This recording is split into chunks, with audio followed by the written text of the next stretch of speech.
In the mountains of central Utah, there is a forest that may not be a forest at all. From a distance, it looks ordinary. Thousands of pale trunks rise from the ground. Their white bark catches the sunlight. Their leaves tremble in the wind. In autumn, the entire hillside turns gold. A visitor walking among these trees would naturally assume that each trunk is a separate life, one tree beside another, a forest made of individuals. But beneath the soil, a different story is unfolding. Many of these trunks are connected. They emerge from the same vast underground system of roots. They share almost the same genetic identity. What appears to be a forest of many trees is, in biological terms, one enormous living organism. Its name is Pando. The word comes from Latin. It means, "I spread." Pando is a clone of Quaking aspen, a species known scientifically as Populus tremuloides. Unlike many trees, quaking aspens do not depend only on seeds. They can also reproduce through their roots. Buds form beneath the soil. New shoots rise upward. Each shoot becomes a visible trunk. Scientists call these individual stems ramets. The ramets may look separate above the surface, but below ground, they belong to a larger whole. A single genetic individual can therefore appear as an entire grove. Pando covers approximately 106 acres. Researchers have estimated that it contains around 47,000 genetically identical stems. Its combined mass has often been estimated at several million kilograms. For this reason, Pando is frequently described as one of the largest known organisms on Earth. But its most important feature may not be its size. It is the way that size changes our understanding of life. A human being has one visible body. An animal usually has one body. A tree seems to have one trunk. Pando challenges that expectation. Its body is distributed. Its visible parts are temporary. One trunk may fall. Another may emerge. The organism continues through the network beneath them. The forest we see is only the surface. The greater life is hidden underground. Pando did not begin as 47,000 trunks. At some point in the distant past, a single aspen seed germinated near what is now Fishlake. The seed was extremely small, almost weightless, easy to overlook. From that fragile beginning, one root system began to spread, quietly, patiently. As the roots expanded, new shoots rose from the soil. Those shoots developed trunks, branches, and leaves until a scattered grove began to appear. Generation after generation, the visible forest renewed itself, replacing old stems with new ones. The original trunk is long gone. In fact, it is unlikely that any living tissue remains from that very first seedling. But biological identity does not always depend on preserving the original material. Pando continues because the genetic individual keeps producing new parts, new attempts at being a forest. This makes its age difficult to determine. The trunks standing today are not ancient. Individual aspen stems often live for roughly 1 century, sometimes a little longer. The root system, hidden below, may be far older. Some estimates have described Pando as thousands or even tens of thousands of years old. but no precise age has been scientifically established. There is no growth ring that can reveal when the first seed germinated. The body has renewed itself too many times. Pando is therefore ancient, but not precisely dated. Its history must be inferred from its size, its biology, its mutations, and the environmental history of the landscape that holds it. This uncertainty does not make it less remarkable. It makes it more mysterious. The organism has survived, while its visible bodies have repeatedly died and returned. Fire can kill mature trunks. Storms can break them. Disease, insects, and drought can weaken them. Yet disturbances can also trigger the roots to produce new shoots. In a healthy aspen clone, the death of old stems creates space and light for younger ones. What looks like destruction can become renewal. The system depends on movement between generations. Old trunks rise above the canopy. Young shoots wait below. When conditions change, the hidden organism responds. Pando is not a monument frozen in time. It is a process, a forest continually replacing itself, a living pattern carried through roots, soil, and sunlight.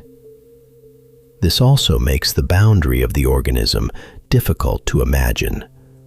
Where does Pando begin? Where does it end? Is the organism the underground root system? Is it the 47,000 visible stems? Is it the shared genetic code? Or is it the continuing relationship between all of these things? A single life does not always need a single shape. Sometimes, individuality is a network. For thousands of years, renewal allowed Pando to survive. But survival depends on more than producing new shoots. The young stems must also be allowed to grow. This is where the organism now faces its greatest danger. Pando is still producing new suckers from its roots. The problem is that many of them are eaten before they can become mature trees. Mule deer feed on the tender young shoots. Elk and domestic cattle may also contribute to the pressure. The root system continues trying to regenerate, but generation after generation, many of its youngest bodies disappear. At the same time, older trunks are dying. Many of the mature stems currently standing are approximately 120 to 150 years old. Their decline is not unusual by itself. Aspen trunks are temporary.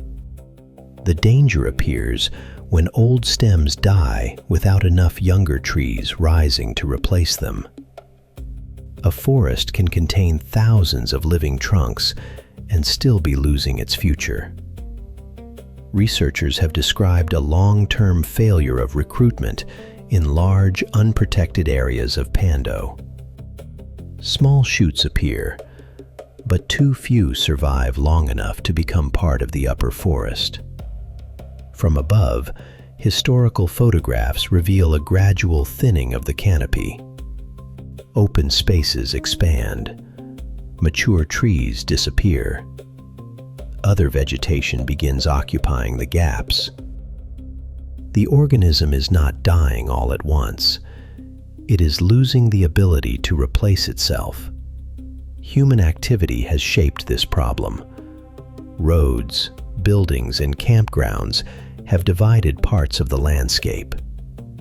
Livestock have passed through the area. Predator populations and animal movement have changed. Fire suppression has altered the kinds of disturbance that once helped Aspen regenerate. The story is not as simple as one animal eating one tree. It is the result of an ecosystem whose relationships have been modified. Scientists and land managers have responded with experiments. Some sections of Pando have been protected by tall fencing. Inside well-protected areas, many young stems have grown successfully. Some now stand several meters high. Outside the fences, regeneration is often far weaker. This contrast reveals both the danger and the possibility of recovery. Pando is not incapable of producing a new generation. It needs that generation to survive long enough to grow. Management has included fencing, selective cutting, controlled burning, removal of competing vegetation, and other methods intended to stimulate new shoots. But protecting part of a giant organism creates another question. Can Pando be preserved as one connected ecosystem if different sections are managed in different ways? A fence may save young trees. It may also alter the movement of animals and divide the landscape. Protection is necessary, but protection must understand the whole story. The current crisis is different. The roots still remember how to grow. The landscape no longer gives every new stem the chance to become a tree. Pando forces us to reconsider what it means to protect a living thing. If one trunk dies, Pando remains. If 100 trunks fall, the organism may still continue. But if the system can no longer produce a new generation, when does decline become death? There may never be a single dramatic moment. No final tree falling. No clear instant when the organism disappears. Instead, a living network can become smaller, older, and quieter until renewal is no longer possible. This is one reason Pando matters beyond Utah. It reveals that survival is not only the presence of life today, it is the ability of life to continue tomorrow.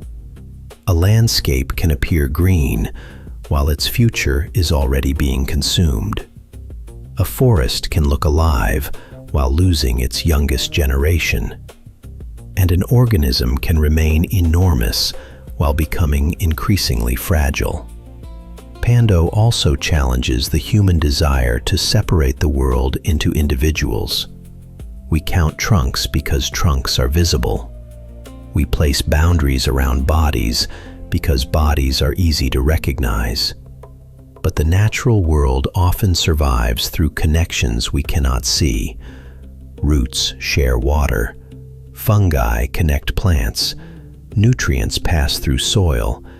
Animals shape forests by feeding, moving, and disappearing. Fire destroys and renews. No organism exists entirely alone. Pando makes that truth visible by becoming almost impossible to divide. Thousands of trunks, one genetic origin, one hidden foundation, many temporary bodies carrying one continuing life. Perhaps this is why people are drawn to it. Pando resembles a forest, but it also resembles memory. The individual trunks come and go. The deeper pattern remains. Each new shoot carries information from a life that began long before it, not the memory of thoughts or experiences, a biological memory, a method of surviving, a set of instructions repeated beneath the soil. Yet memory alone is not enough. A root can produce a shoot. It cannot guarantee that the shoot will survive.